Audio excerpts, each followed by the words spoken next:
Nyime en kaka okang' mar kedo kod midhiero mane onenore e boma ma Nairobi tich abich mokalo tok oula nego ji 27 kendo weyo kethruok mopogore. Romo mokwongo e winjruok sirikand Kaunti ma Nairobi kod sirikal mamalo opwodho shillings bilion 25 mar gero odundu mag pi e boma ma Nairobi. Romoni giketo ayanga kuonde mag dhi chako gero kaka okang' mar kedo kod oula e kaunti ni ma Nairobi. Jafwambo marwa Ojwang' Barcelona miyo ler mathoth.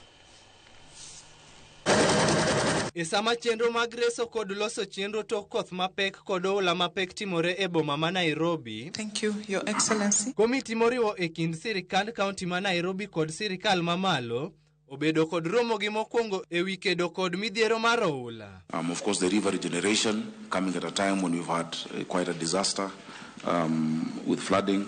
Romo mane ota kod gavana ma Nairobi Johnson Sakaja opwodho shillings bilion 25 mar yaro kendo loko odundu mag pi e boma ma Nairobi mabiro ting'o gero odundu pi, kuonde choko pi, kuonde pi minyaga e kind mamoko. Of course, what we costed last year was too much for the county. 25 billion.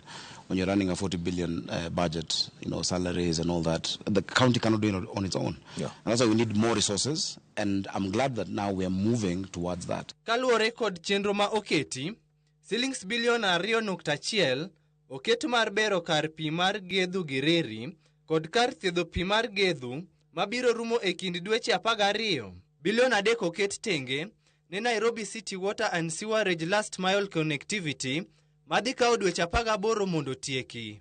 Bilion 9 oket ne tich madhi nyime mar kilomitas 27 mar Twin Trunk Sewer Nairobi River Corridor, ka shillings bilion 3 oket ne kar golo pi mar Giriri Shauri Moyo mabiro kawo dweche 12.